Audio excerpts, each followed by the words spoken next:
What unfolded at Woodley Park in the middle of the day, involving a $1,000 down payment, has Bahar Danesh fearing for her life.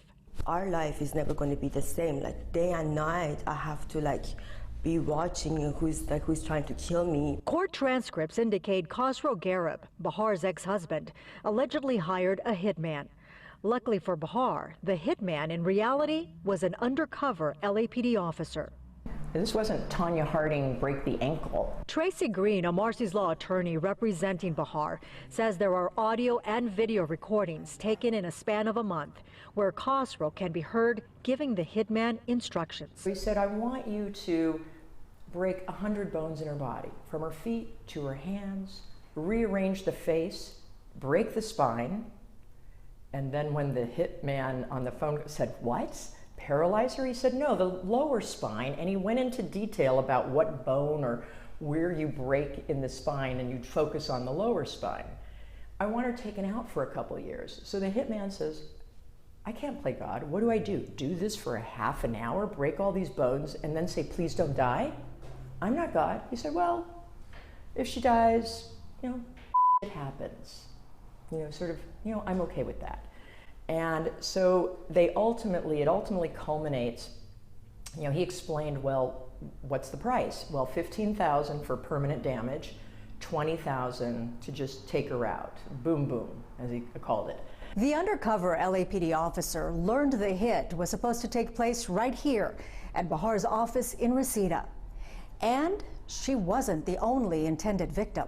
And he said, and if the brother comes around, well, then $20,000 for him as well. Court documents state, quote, the defendant keeps telling the hitman, if you need to eliminate her, go ahead. What else can we do?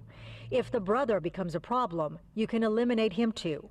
And, quote, if you do a good job, I have other jobs for you. When I read what he was planning to do to me, torture me to death.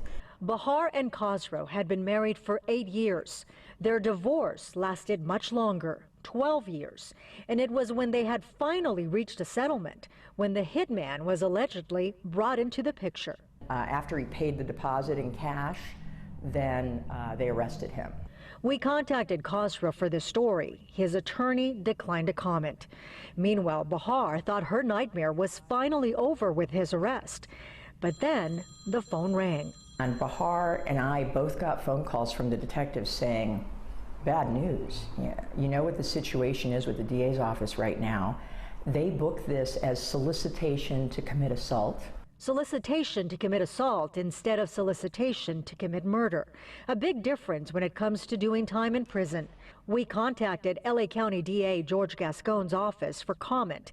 We were told, quote, there was insufficient evidence to prove solicitation for murder because the defendant specifically instructed not to kill the intended victim. Attorney Green disagrees with that assessment. Well, when you offer $15,000 to someone to go and spend a half an hour breaking 100 bones in the body, which sounds like torture out of some crazy Tarantino movie, or you offer them $20,000 to just kill someone, what's a hitman going to take? At the current charge, Khosrow faces 3 years, 8 months in prison. At a minimum, he's eligible for probation. Bahar went public with her story in hopes of convincing DA Gascon to reconsider the charges. I just want to beg him to please look at these recordings, listen to these recordings. And when you listen to these recordings, just for a minute, imagine this is happening to your own family.